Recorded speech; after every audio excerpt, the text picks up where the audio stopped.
लेकिन आज जो कश्मीरी पंडितों की दिल्ली के अंदर अवस्था दिखती है, उसमें टैक्स फ्री करने के बाद भी मेरे हिसाब से करीबन 150 रुपये का टिकट तो होगा।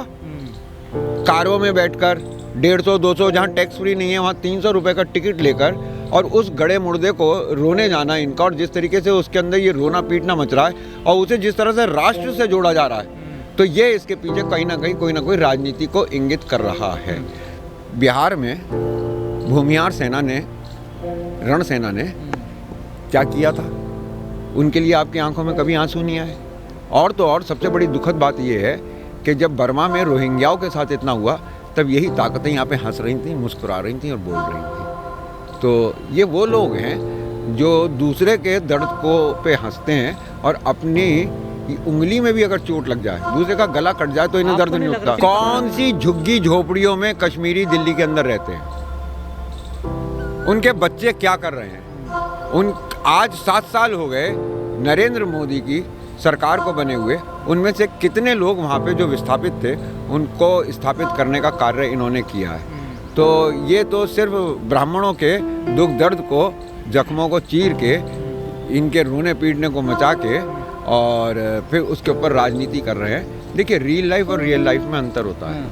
तो ये रियल लाइफ के हीरो हैं, और अपने चंद स्वार्थ के लिए हम लोग साइको एनालिस्ट भी हमारी एक संस्था है नरेंद्र के साथी, नरेंद्र मतलब विवेकानंद, तो उसमें हर फील्ड के एक्सपर्ट्स हैं, हर फील्ड के प्रोफेशनल्स हैं। तो हम जब चेहरे का एनालिसिस करते हैं, तो आपको एक बात बताऊं, ये बड़ा घृणित, बहुत घिनौना चेहरा है। ये व्यक्ति, जितना आपको इसका चेहरा उजला दिखता है, उतना ही इसका दिल काला है। अब मीडिया पत्रकारिता नहीं कर रही है, एक्टिंग कर रही है। जब देश का प्रधानमंत्री का कार्य न करके एक्टिंग कर रहा है, तो मीडिया भी एक्टिंग कर रही है, और देश देख रहा है। ये देश मजबूर हो सकता है, मूर्ख नहीं है। और ओवरडोज हिंदुस्तान के में एक वो है, आपने सुना होगा कि कोई चीज़ वर्जित नहीं है, अति वर्जित है। अब ये अति पे जा रहे हैं, और पाप का घड़ा जब तक भरता नहीं तब तक फूटता नहीं, तो अब ये फूटेगा। अगर प्रयास कर रही होती और ये लोग वहाँ पे बस गए होते, तो मेरे दोस्त मुझे ये बताइए कि इस फिल्म को बना के देश में वोट कैसे लिए जाते। ये पहली सरकार है जो अपनी विफलता पे शर्मिंदा नहीं होती, अपनी विफलता पे माफ़ी नहीं मांगती, अपनी विफलता को उजागर करके ये उस पर वोट मांगती है। यही इनकी सबसे बड़ी खूबी है। 370 धारा हटाई थी, 35 से हटाया था, क्या उसके बाद में बसे हैं कुछ कश्मीरी वहाँ पर?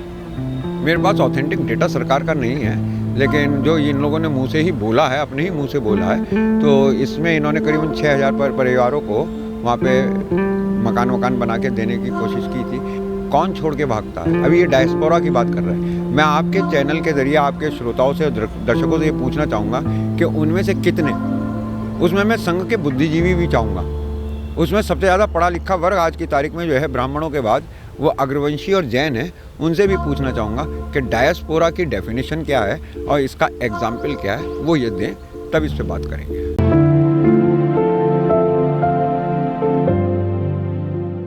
एक बहुत महत्वपूर्ण विषय है। यूपी का इलेक्शन का रिजल्ट आया 10 तारीख को, और 11 तारीख को ये फिल्म रिलीज़ हुई। उसके बाद जिस तरीके से इसका प्रोपोगेंडा किया गया, जिस तरीके से इसे प्रमोट किया गया, इवन प्रधानमंत्री भी उसके अंदर शामिल रहे और तमाम मंत्री इसमें शामिल रहे, और जगह जगह की राज्य सरकारों ने इसे टैक्स फ्री किया, और कुछ जगह के डीजीपी ने तो यहाँ तक कहा, ऑर्डर कर दिया है कि भाई जो पुलिस कर्मचारी अकेले या अपने परिवार के साथ इस फिल्म को देखने जाना चाहते हैं, उनको छुट्टी दी जाए। और प्राइवेट सेक्टर में बहुत सारे लोगों ने इसके लिए अपने कर्मचारियों को मुफ्त में टिकट बुक करके दिए कि आप लोग जाइए और फलां शो आप जो है इस फिल्म का देख कर आइए। तो इसकी जो रिलीज़ की गई है, रिलीज़ की डेट है, इसके पीछे कोई ना कोई राजनीतिक मंशा है। और जहाँ तक हमारी समझ में आता है, मॉडस ऑपरेंडाई, कार्य करने का तरीका मोदी जी का, बीजेपी का, आरएसएस का देखकर उससे लगता है कि अब सारे मुद्दे चूँकि चुक गए हैं। जैसा कि आपने देखा होगा कि यूपी में इस बार हिंदू मुसलमान या जाट मुसलमान के ध्रुवीकरण पे इलेक्शन नहीं हो पाया, तो ये राष्ट्र में ध्रुवीकरण के लिए पहला कदम है। अभी ऐसे 2 साल में कई आते रहेंगे। पॉलिटिकल अचीवमेंट के इससे देश में बंटवारा हो और अपना वोट जो है वो किसी मुद्दे के ऊपर एक जगह जमा हो और बिखराव ना हो, और ताकि हम ये कह सकें कि देश भर में माहौल था और हमारी जीत जो है, तो वो देश में अभी माहौल बनाना शुरू किया है उन्होंने। नहीं, मैं इस पर टोटल पे बात करना चाहूँगा आपसे कि देखिए, जहाँ भी कहीं ऐसा होता है ये बहुत दुर्भाग्यपूर्ण होता है।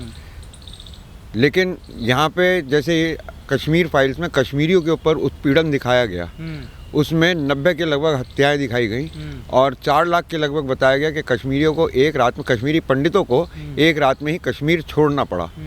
तो इसका एक डायमेंशन मैं आज आपसे डिस्कस करना चाहूँगा, बस छोटा सा।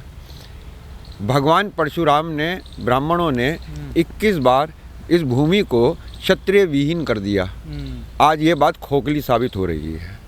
अगर वो इतने सक्षम थे तो ये कथा मात्र निकली, अगर वो इतने सक्षम थे तो एक धमकी पे इस तरह से नहीं जाते।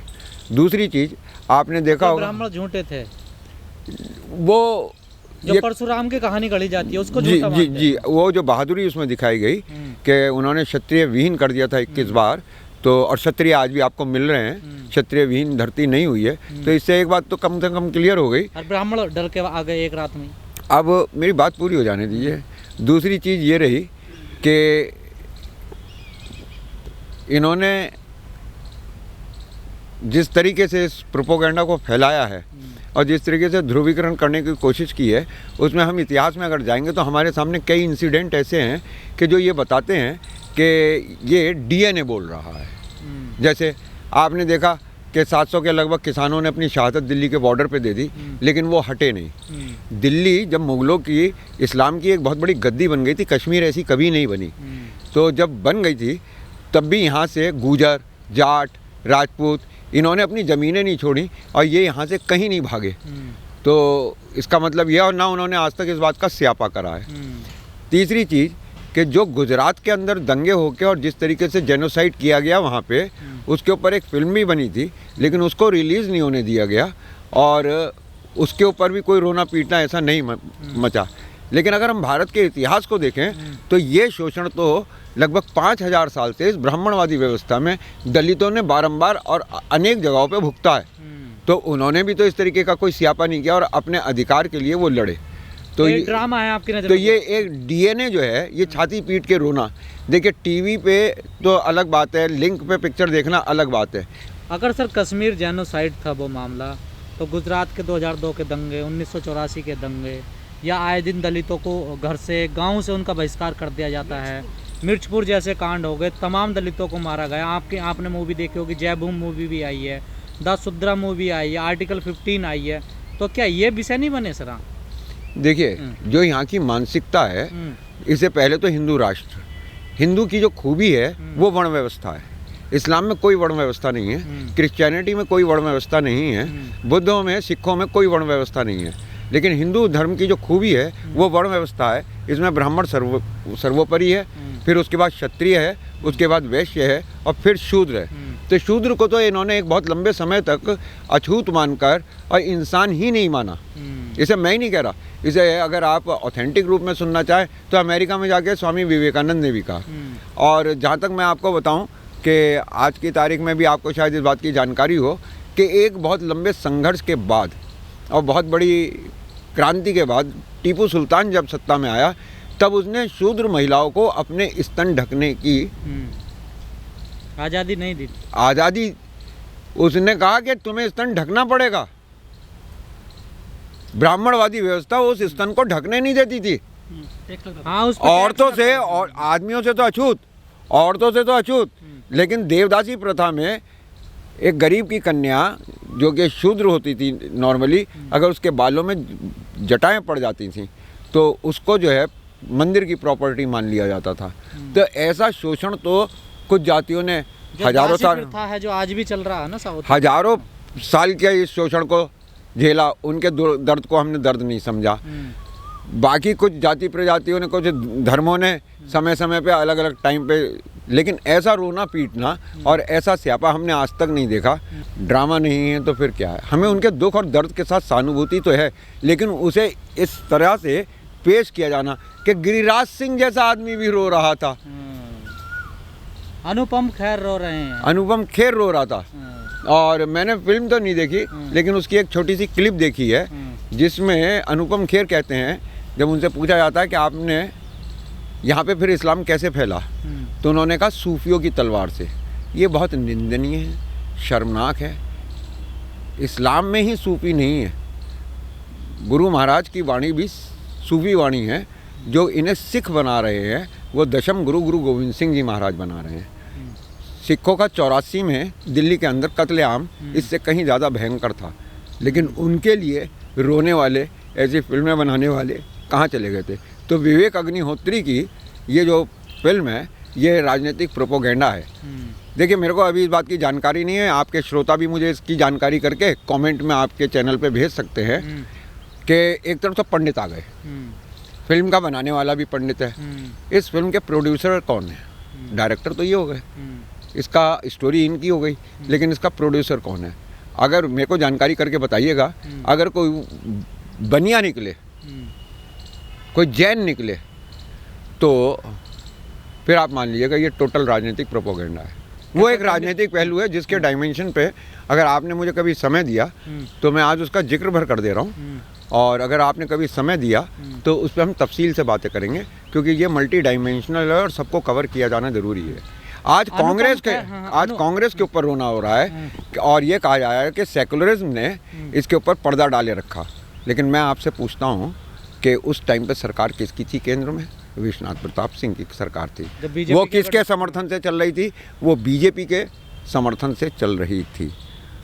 उस वक्त वहाँ पे गवर्नर कौन था? हिंदू था, सेना भी वहाँ थी। आज ये उसी बात को चिल्ला चिल्ला के कह रहे हैं कि संविधान भी था, सेना भी थी, सब कुछ था, लेकिन कुछ नहीं कर पाए क्योंकि कांग्रेस इसमें दोषी कहाँ है? कांग्रेस ने तो अपने घर के अंदर इस विचारधारा से लड़ने में कुर्बानियाँ दी हैं। तो ये सिवाय प्रोपोगेंडा के और कुछ नहीं है। अब दुख है, हमें भी दुख है जब भी कोई ऐसी हत्या होती है और सामूहिक हत्या होती है, लेकिन मैं आपको एक बात बताना चाहूँगा, हिंदुस्तान की जो आत्मा का केंद्र है वो आस्था है, प्रेम है। ये आम आदमी यहाँ का ऐसा नहीं है। मैं कैथल से कलकत्ता साइकिल से गया था, मैंने आम आदमी को देखा है यहाँ के, मैंने जाना है, लोगों में ही उठता बैठता हूँ, तो यहाँ पे ये राजनीति करके नफरत बढ़ाते हैं।